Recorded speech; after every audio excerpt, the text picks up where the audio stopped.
the far north, where fog hides what the forest remembers, the darkest Scandinavian legends still walk in silence. This is Nordic Night Archives.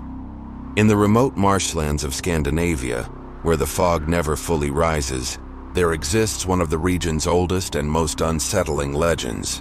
They call him the Lantern Man. For centuries, people living near the Nordic wetlands have feared a wandering blue light drifting through the night, a cold lantern moving in slow, deliberate motions, as if carried by someone just beyond the edge of the fog. According to early folklore, the Lantern Man was once a traveler who drowned in the marsh long ago. Locals believed his spirit became trapped in the wetlands, forever searching for a way out. The lantern he once carried is said to still glow, guiding the living toward the same fate he suffered. Stories from the 1600s and 1700s describe travelers who vanished after following a pale blue light through the mist. Those who returned told similar stories.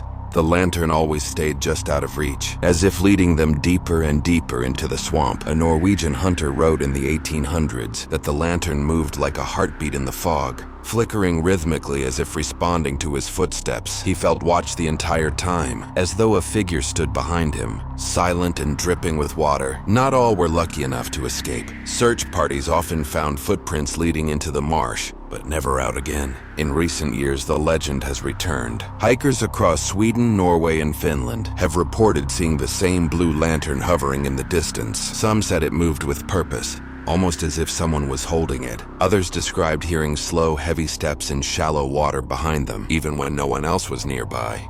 Several witnesses reported something far worse, the sound of their own name whispered in a cold, breathless voice. Skeptics claim it's just swamp gas or reflections from distant cabins, but these explanations don't account for centuries of nearly identical eyewitness descriptions. Even today, locals warn travelers, never approach a blue lantern in the marsh, never follow its path, and never answer if it calls for you, because whether he is a restless spirit, a trick of the wetlands, or something far older, the Lantern Man still walks the Nordic marshes at night, carrying a dying light through the fog, searching for those who wander too close.